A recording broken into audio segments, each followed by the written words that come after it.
she-camel had recently given birth but became depressed and refused to eat or stand or move. And the young owner tried some traditional herbs first, but nothing worked out, and the whole community gathered in that site. And eventually it works because finally the camel stood up. There's a more scientific explanation that camels are highly social and emotionally sensitive animals. They can recognize familiar voices easily, particularly those of kids, caretakers. It's the song assembly, yeah. they do. Did they do anything else? And singing for the camel? Gave it water or? So they gave her like some herbs. I don't know how it works, but I believe it works also in human society. I was thinking about that. You get both food and entertainment, right? Like on a Sunday program in Malmo. Yeah, exactly.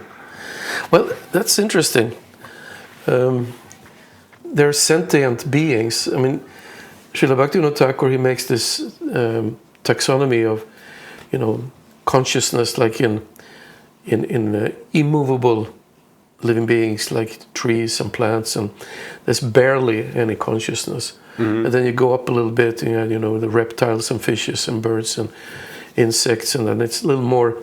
And then you can, like the quadrupeds, horses and cows, and so it goes more and more evolving consciousness.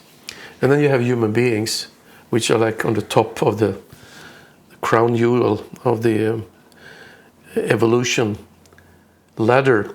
And we're sentient beings, and animals are sentient beings, and we react to pain. We react if you speak harshly and aggressively to an animal, they will also react. And if you're nice, it's not really surprising that they can, pamper a camel and present food and present entertainment, and it became the focus of almost like worship. We present singing and food to the deities as well, as a way to please them. I also think that singing is a special kind of ritual in human culture in general, because it's not the same as talking.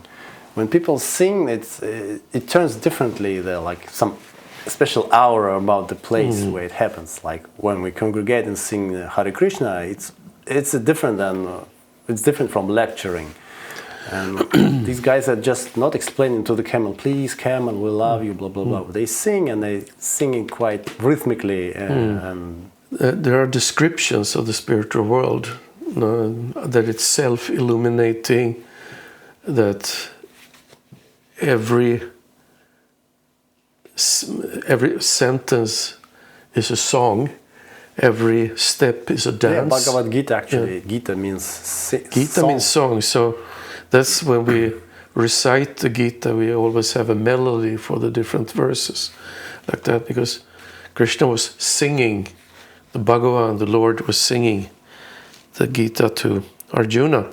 So by singing and dancing, it's like a natural, creativity is a natural language of the soul. It comes from the soul, and it's actually used originally as expression of love and affection for the recipient. It's kind of a service. You serve the senses of the audience or the object. So to sing and dance is one step, but if you sing with transcendental sound vibration, the lyrics are, for example, the Hare Krishna mantra, then it gets even a more transcendental and pure quality to it. When you dance, like Bharatanatyam, the Indian dance, they depict different pastimes of the Lord, different leelas, then it gets another spiritual dimension.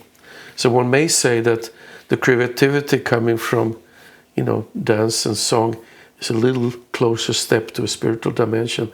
But when you give that expression a full spiritual content, then it's actually a real devotional service, because it's meant to please Krishna.